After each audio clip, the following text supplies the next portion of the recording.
আজকে আমরা শিখব টেন্স। টেন্স শেখার জন্য প্রথমে আমরা শিখব প্রেজেন্ট ইনডেফিনিট টেন্স।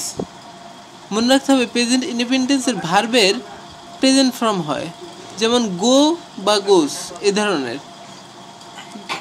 গো এই ধরনের একটা বাক্য হয়, যেমন I go to school regularly, অথবা হি গোস টু স্কুল রেগুলারলি। এই গোস হবে থার্ড পারসন সিঙ্গুলার নাম্বারের ক্ষেত্রে। এরপর প্রেজেন্ট কন্টিনিউয়াস হবে কখন? যখন এম, ইজ বা আর এর সাথে ভার্বের আইএনজি ফর্ম হবে। গোয়িং, যেমন একটা বাক্য বলি I am going to school, অথবা he is going to school, অথবা they are going to school. এরপর আসি প্রেজেন্ট পারফেক্ট। প্রেজেন্ট পারফেক্ট মানে হচ্ছে হ্যাভ বা হ্যাজ প্লাস V3 ভার্বের 3 নম্বর ফর্ম বা পাস্ট পার্টিসিপল ফর্ম। যেমন I have gone to school, he has gone to school. এরপর present perfect continuous tense. Present perfect continuous tense হচ্ছে হ্যাভ বিন বা has বিনের সাথে ভার্বের আইএনজি ফর্ম। যেমন it has been raining since morning. আরেকটা বলা যায় it has been raining for 3 days। তার মানে হ্যাভ বিন বা হ্যাজ বিন আইএনজি হচ্ছে প্রেজেন্ট পারফেক্ট কন্টিনিউয়াস টেন্স। এরপর আমরা শিখব past indefinite tense. Past indefinite tense হচ্ছে ভার্বের পাস্ট ফর্ম, যেমন গো এর পাস্ট ফর্ম হচ্ছে ওয়েন্ট। এরপর আছে পাস্ট কন্টিনিউয়াস টেন্স। এটার বাক্য হচ্ছে I went to school. Past continuous tense হচ্ছে ওয়াজ বা ওয়ারের সাথে আইএনজি ফর্ম, যেমন he was going to school, they were going to school. এরপর আসি present perfect had plus V3 ভার্বের 3 নম্বর ফর্ম, যেমন I had gone, he had gone. এরপর আসবে পাস্ট পারফেক্ট কন্টিনিউয়াস টেন্স, মানে হচ্ছে হ্যাভ বিন বা পাস্ট পারফেক্ট কন্টিনিউয়াস টেন্স শুধু হ্যাড বিন ভার্বের সাথে আইএনজি, যেমন I had been going, he had been going. এরপর হচ্ছে ফিউচার ইনডেফিনিট। ফিউচার ইনডেফিনিট হচ্ছে শ্যাল বা উইল, এরপর ভার্বের বেস ফর্ম, যেমন I shall go, he will go.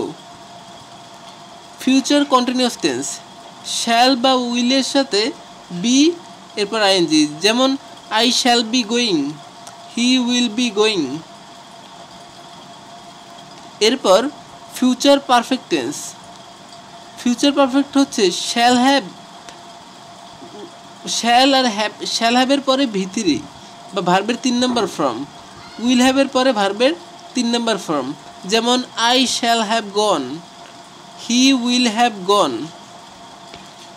Future perfect continuous tense shall have been এরপরে ভার্বের সাথে আইএনজি ফর্ম, আবার উইল হ্যাভ বিন এরপর ভার্বের সাথে আইএনজি ফর্ম।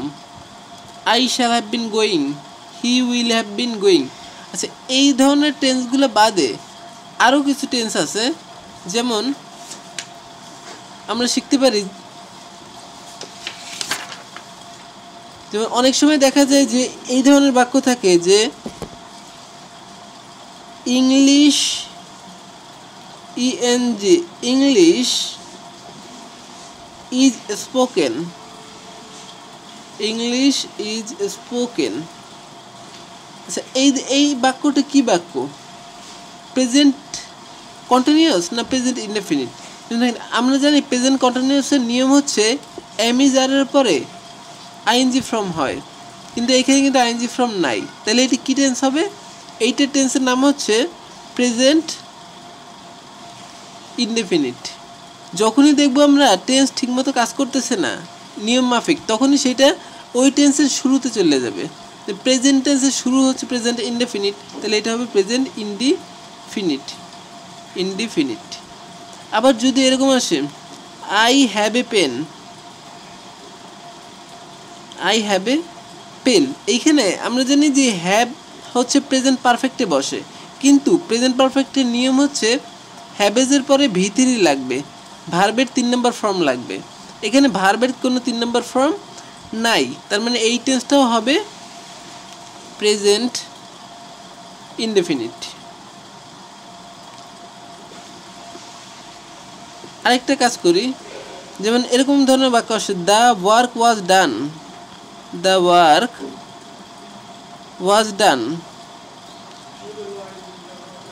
আচ্ছা, আমরা জানি ওয়াজ বা ওয়ার থাকে পাস্ট কন্টিনিউয়াসে, কিন্তু এইখানে এরপরে আইএনজি ফর্ম নাই, তার মানে এইটা কোন টেন্স হবে? এইটা হবে হচ্ছে পাস্ট ইনডেফিনিট, পাস্ট ইনডেফিনিট। যখনই আমরা দেখব টেন্স সঠিকভাবে কাজ করতেছে না, তখন এই টেন্সটা যাবে শুরুতে। যেমন আরেকটু লিখে I had a pen, I had a pen.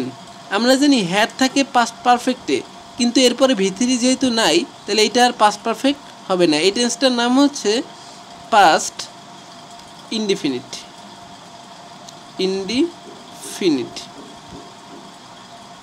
আজ এ পর্যন্তই।